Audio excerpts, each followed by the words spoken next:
Megan, your group has been strong, all round. Good drivers, solid on theory. You may find that starting work at 4:30 in the morning can be a little hard at first, but you'll get used to it. At least there won't be much traffic at that hour. Oh, I don't know. You'd be surprised how quickly that rush hour can build up. Now, you know you'll be on your own out there. And that, of course, can be part of the challenge. The main thing is, keep your cool. You can always call in your supervisor.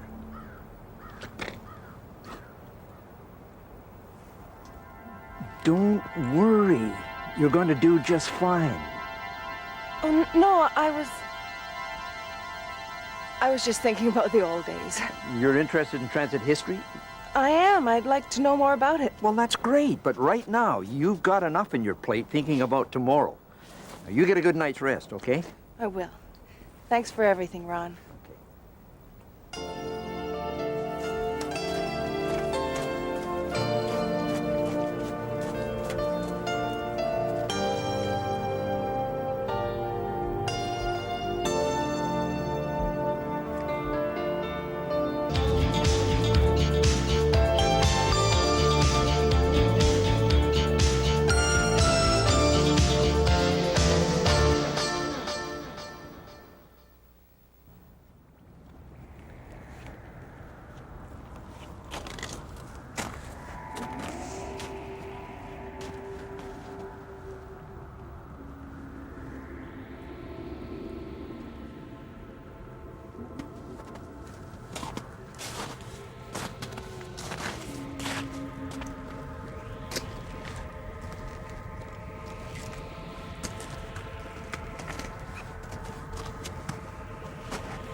You'll find that a handy item if you're going on a trip. Oh, I'm sorry, I didn't mean to alarm you. The gate was opening, and I don't know why I came in here, actually. You're the man I saw this afternoon. I am. Good. I thought I was dreaming. Harold J. Sparks. Harry to you, if you like. Pleased to meet you, Harry. I'm... Megan. How did you know? What is this place, all this old stuff? It's our transit heritage. Still not sure why I'm here. Well, aren't you the one who wanted to know about the old days? Yes. What is this? Oh, that's one of the early fare boxes. Drop your nickel in there. Thank you, ma'am. And now I pull the fare register cord.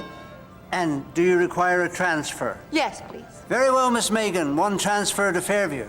And I sign my name, Harold J. Sparks, and there you go. Is that really how they used to do it, by hand?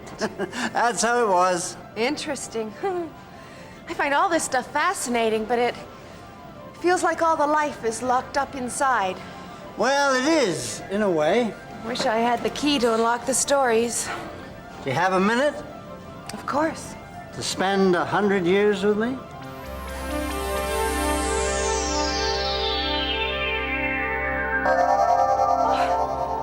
Oh, look at me, oh. Oh, that hat comes you, Miss Megan. Oh, well, thank you, Mr. Sparks. Oh, will you take tea? Well, yes, please. Ow. Drat. Excuse me. How did anyone ever sit down in one of these? Always a marvel to me, the ladies' costumes in my day. Your trouser uniform is much more practical. Well, yes, perhaps, but not nearly so appropriate for afternoon tea. Who's this? Well, that is David William Higgins, editor of the Victoria Colonist and founder of the National Electric Tramway and Lighting Company of Victoria. And that is the very first streetcar in British Columbia, in Victoria, February 1890. Look at all the horse-drawn wagons. Everyone was surprised at how well the horses took to the new electric beasts. But then, those little four-wheelers weren't much to fear. In Vancouver, they almost opened a horse-drawn street railway, and that's the barn they built to stable the horses, until some wit came along and whispered in their ear that electricity, as they knew in Victoria, was the way of the future. Now, the third thing we had was a network of interurban lines. The first one we called the Central Park between Vancouver and New Westminster. That opened in 1891. There couldn't have been much development between the two cities that early on. No, nothing but 12 miles of wilderness. And nobody in North America had a 12-mile tram route. The Westminster-Vancouver Tramway Company could get you to either destination in less than an hour for less than $1. 50 cents each way or 75 cents return. That sounds like a lot of money for 100 years ago. It was dear, all right, but people used it all the same. Before long, service was increased from twice daily to one car each way every 2 hours. The Interurban brought settlers, you see, and New Westminster started booming. Well, that's what's happening around Metrotown and New Westminster in my time. They've really opened up since SkyTrain started. Same thing in North Vancouver at the Seabus terminal, all around Lower Lonsdale. A real building boom. That's right. Transportation has always been a catalyst for development. Of course, you sometimes get a bust after a big boom. That's what happened in my 90s. Our fancy new electric lines opened, and what if we didn't find ourselves stagnating in the midst of a depression? Those private tramway companies were up to their trolley wires in debt, and what if they didn't go bankrupt in a few years and I'm out of a job? You had your share of problems, didn't you, getting started? Yes, but no one doubted the value of public transportation. They went right back to London, raised more capital, and in less than a year we had something new called the British Columbia Electric Railway Company. BC Electric. The phoenix that rose from the ashes of the Consolidated Railway Company. And what if I'm not back in a job? We had new uniforms and new coffee pot fare boxes instead of the old canvas bags. By 1900, BC Electric had more than 30 employees and 10 streetcars. Are you in here? Yes, there I am. My friend Tom took that picture. Look at us all with our handlebar mustaches. Come on. I'll introduce you to Tom.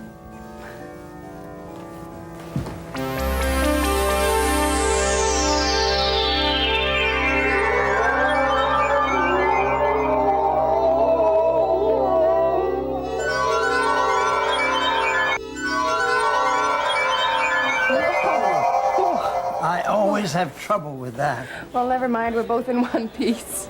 I must have missed a few stops. Do you know where we are? No. I do. It's a restaurant in Gastown. I think we're back in my time.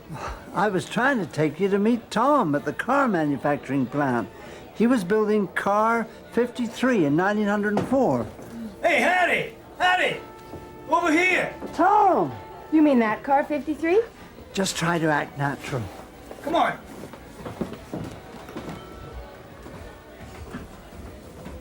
Sit down. Sit down, Harry. Ah, hi. I'd heard you were coming, so I got one of the boys to colour for me. Good evening. My name is Chris. I'll be your waiter this evening. Would you care for something from the bar? No thanks. I wouldn't mind. I'll be back in a few minutes. Cheek. Never mind, Tom. Say, you built this car, didn't you? Aye, pretty near. Well, you know, not single-handed, but I'm close, I don't mind admitting it. Harry tells me that the early BC Electric years were good years. Oh, aye, boom years. We got lines pushing out in all directions now. We got that Pender line down to Stanley Park. We got a Bodwell Road line now out to Fraserview Cemetery. 33rd Avenue. 30 what? 33rd. We've got 4th Avenue along the Greer's Beach. Yeah, it's Kitsilano. You see, BC Electric, it's got land grants to do with as they please. And they please to sell them off cheap, you know, along the lines. And they give people half-price electricity, free light bulbs, all manner of incentives to get them to push out into the timberlands, you know. I thought we were the center of the universe then. Well, we were. Hey, you remember that wee ditty we used to have? In 1910, In 1910, Vancouver then would have 100,000 men. What about the Interurban? What about the Interurban? Then in 1910, Vancouver then had 4 interurban lines.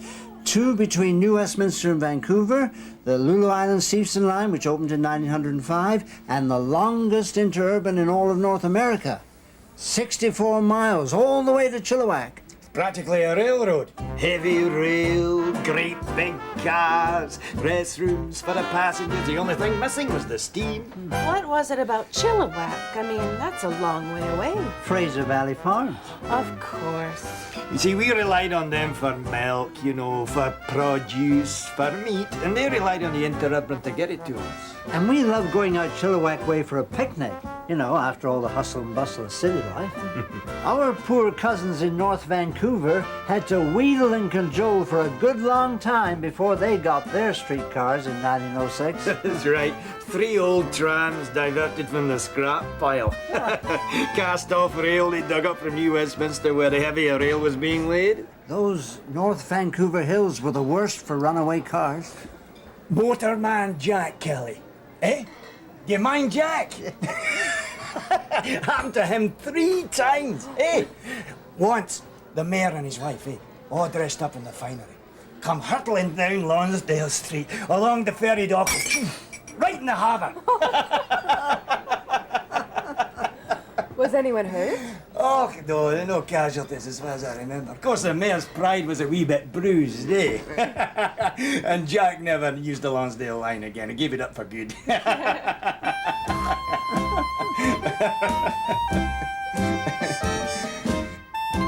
Look here, some of the first private automobiles in British Columbia.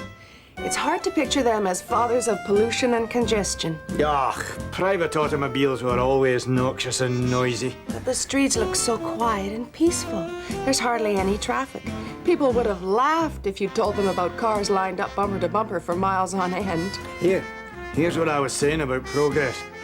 Look at the cars. What year is this? 1914, during the First World War. Those are Jitneys. Those damn jitneys. I understand that you're frustrated, Tom, but there's no law against a man offering his private automobile for hire. I know that. There should be. But there isn't. First we saw of Jitneys was late in 1914. First in Victoria and a few days later in Vancouver. Oh, they were a scourge on the streetcar business. The transit pirates.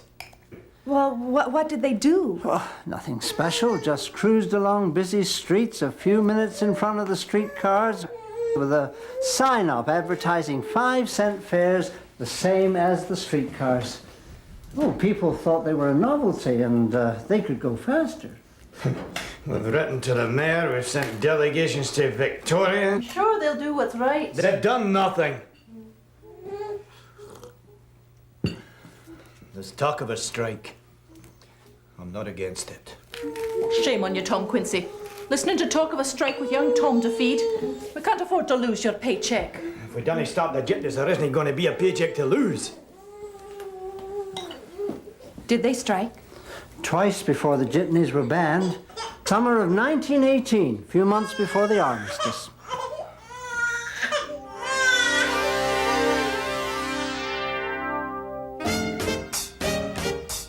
We saw plenty of changes after the First World War.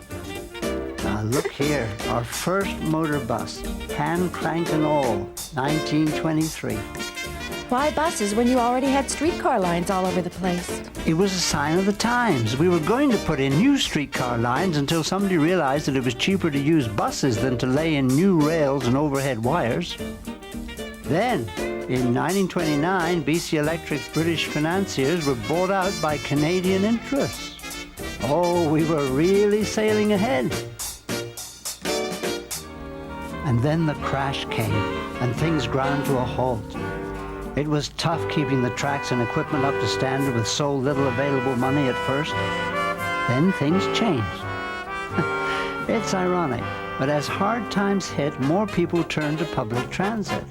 We got two-car trams and heavier rails. Heavier rails meant faster service. Then, in 1935, we ordered up a fancy new streamlined bus for our Pacific Stage Line's highway runs. There it is, the teardrop, made right in Vancouver. It's gorgeous. Yes, it is a thing of beauty. But the modern look was coming in for streetcars too. This was called the President's Conference Car.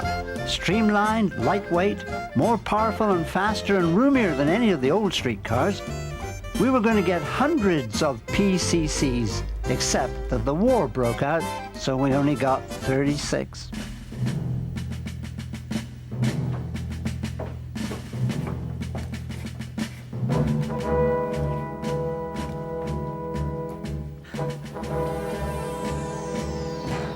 Hi, Harry. Who's this? Megan, I'd like to introduce you to Jean Grant. Jean was one of the conductorettes hired during the war. Pleased to meet you, Megan. How do you do? Those girls were a marvel. So many of our young men away, and they stepped in bravely to do their patriotic duty. Patriotic duty. You get strong doing this work, Megan. After 2 weeks on the job, I couldn't even get into my favorite jacket for all the muscles I'd developed. The sleeves were too tight. I'll remember that. Seems to me the conductorettes were paid the same as the men, weren't they, Jean? Begrudgingly. Oh. No, Harry, now you're a man of a different generation, and I don't expect you to understand this.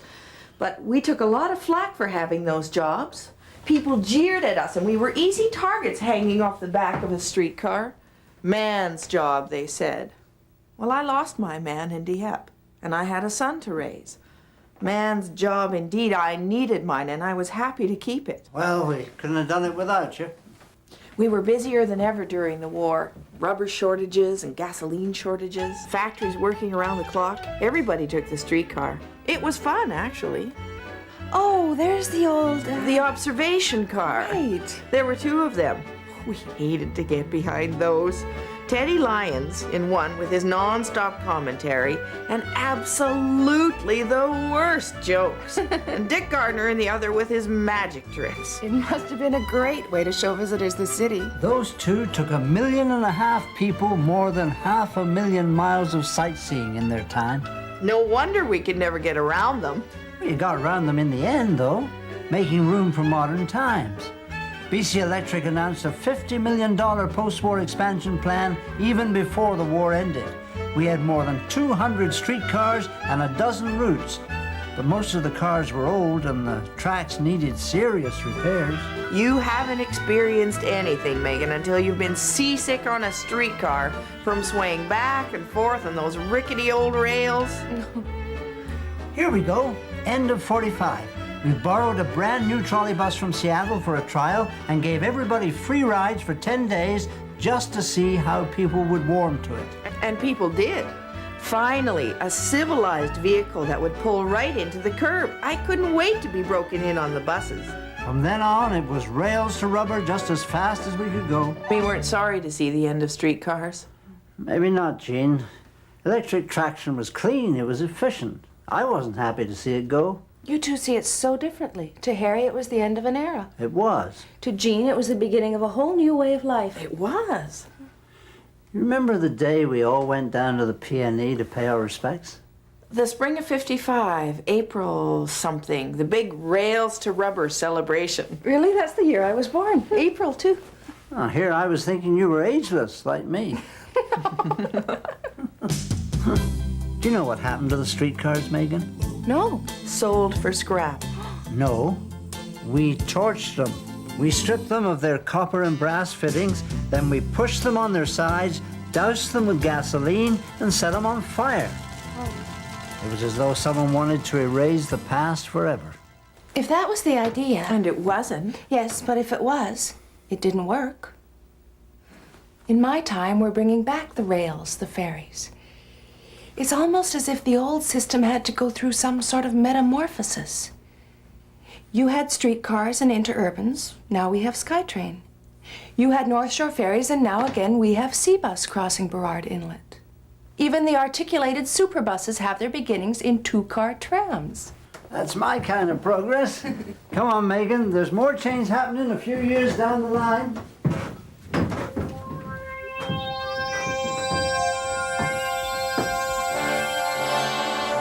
This is Avery Ackerman, live at the British Columbia Legislature. We're waiting to find out if today's throne speech will verify the widespread rumors that the provincial government plans to take over the multi-billion-dollar BC Electric Railway Company. As a privately owned public utility, BC Electric plays a part in the lives of virtually everyone in British Columbia. But I've just been handed an announcement, ladies and gentlemen. Here it is. Yes, they have done it. Premier W.A.C. Bennett's social credit government has taken over the BC Electric Railway Company and the giant Peace River Power Project. Just 6 years ago, BC Electric completed a massive conversion from rails to rubber. Today, BC Electric is no more, and we have a brand new Crown Corporation in BC Hydro and Power Authority. This is Avery Ackerman, and I'll be reporting regularly from the legislature as the dawn of a whole new era unfolds before us. Harry! How are you? Hi. So what do you think of the news? Well, I think... Well, I don't know what I think. If you'd care to join us, my friend Megan and I are just going ahead to have a look. Care to join us? A good reporter never turns down the chance for a good story. Come on, then. The 60s are not good times for public transit. How can you say that? We have the largest trolley fleet in all of Canada. But fewer and fewer people are interested in riding buses. You'd think it would be just the opposite. OPEC was born the same year as BC Hydro, and that was the beginning of the end of cheap energy. You'd think that people would object to paying higher prices for gasoline. But no, every Tom, Dick, and Harriet has a car. They're driving more than ever. More and more families have 2 cars. The independence is downright intoxicating. Every new shopping center has acres of parking. I wrote an article about it. But I didn't even think about what that might mean to transit companies like BC Hydro.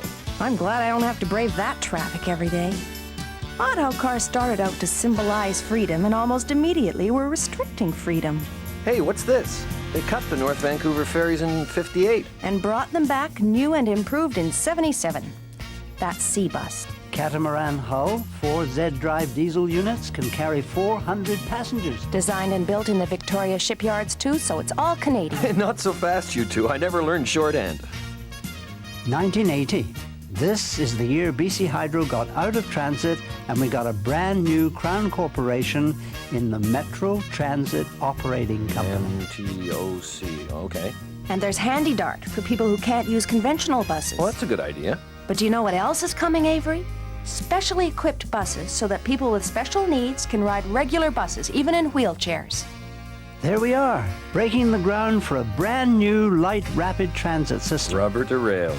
And rails to rails. Remember that old CPR tunnel downtown under Dunsmuir Street? Sure. That was converted, and oh, there's the preview section opening. SkyTrain is the longest fully automated rapid transit system in the world. Fully automated? No driver. It's all done by computer. I'm not sure I'm ready for this. There was a lot of excitement about the building of SkyTrain. But on the operations side, life was a bit more complicated. We had men and women working in transit who had worked for the original BC Electric, for BC Hydro, for the Bureau of Planning, the Urban Transit Authority, Pacific Stage Lines, the Metro Transit Operating Company, and BC Transit Planning, without ever changing jobs. We had to pitch in and try to become one company again, in spite of our diverse backgrounds. Crackers, what's this? Oh, the 1986 World Exposition of Transportation and Communication. Expo 86 was just the thing we needed to help us get started. Suddenly, we had something that was bigger than all of us to rally round. SkyTrain was ready, and people loved it. Expo attendance was far and away beyond projections. SkyTrain was carrying up to 180,000 Expo-bound passengers a day, 3 times more than expected. This really is incredible. I mean, where I come from, we're just beginning to see the world change. And now I can see where it's all going. What a story this is going to make. SkyTrain, C-Bus? I wonder if I can work that in my next broadcast. Harry, I gotta be on the air in 10 seconds. Can we make it? I'll try. Hang on, everybody. Whoa, whoa, whoa,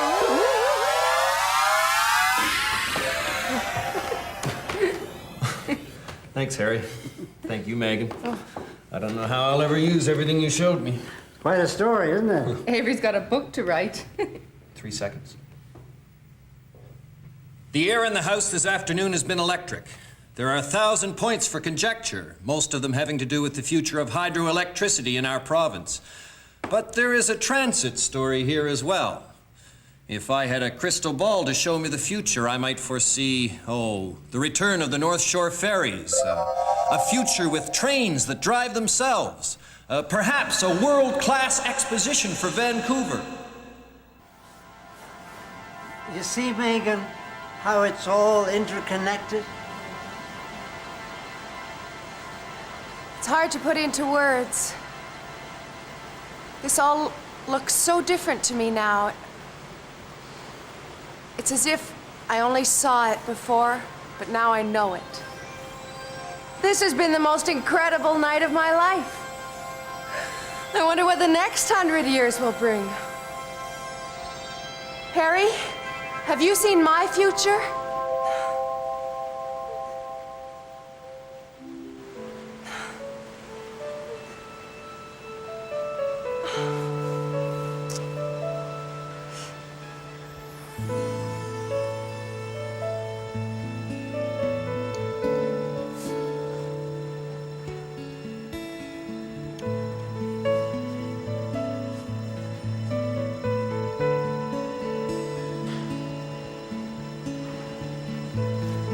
Thanks, Harry. See you around.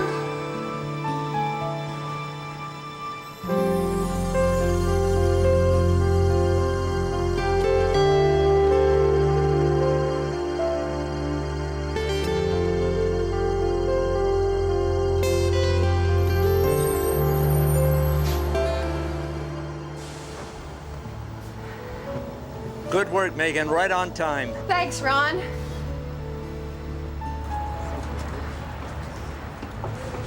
Hi. Thank you. Thanks. Always remember, Megan, history is happening all around us all the time. Hi. Thank you. You're making history right now, and people are at the heart of it.